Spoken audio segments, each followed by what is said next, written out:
Alors ce premier étirement avec la posture du sphinx, vous le faites si vous n'avez pas de problème discal, pas de problème de dos. Sinon, consultez un spécialiste avant, demandez l'avis d'un médecin, d'un kiné pour savoir si vous pouvez les faire. Sinon, hop, allongé sur le ventre, les jambes bien tendues, on commence à se mettre sur les coudes et on va s'allonger. Gardez l'idée que le corps doit être allongé au maximum. Le but c'est pas de raccourcir, c'est pas de se plier.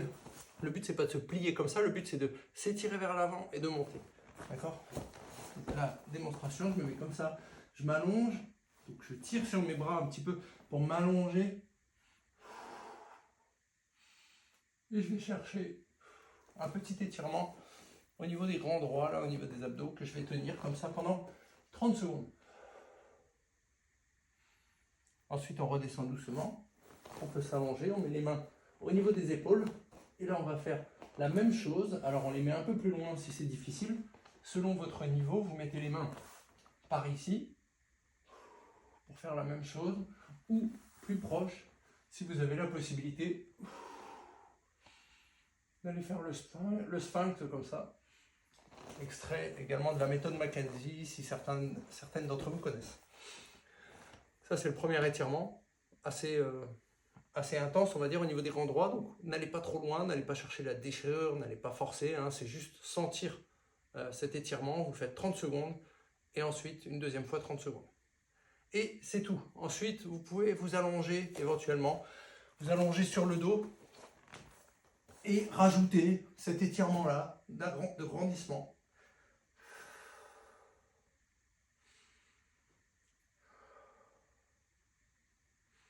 Voilà, en se concentrant bien sur la respiration. Donc ça, je le rappelle plusieurs fois. D'accord? Au niveau de la respiration, pensez bien à votre diaphragme. Quand vous inspirez,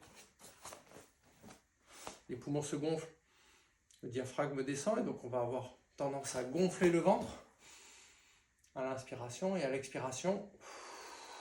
Les poumons se dégonflent, le diaphragme monte et le ventre rentre. D'accord?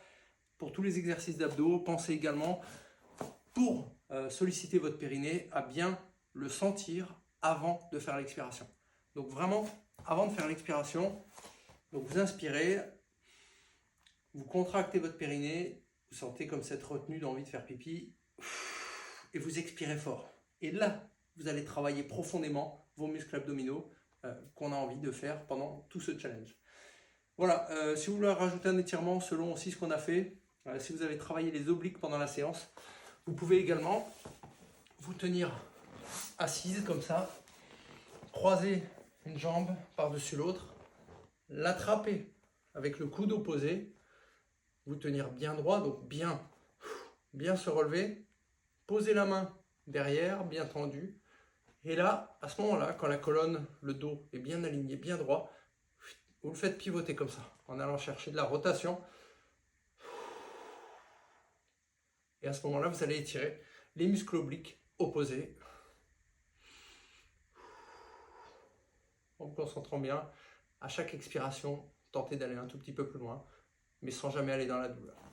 30 secondes et 30 secondes de l'autre côté. Voilà, avec ça, vous aurez suffisamment étiré vos abdos pour ensuite passer une excellente journée. Et je vous dis à bientôt, bye bye.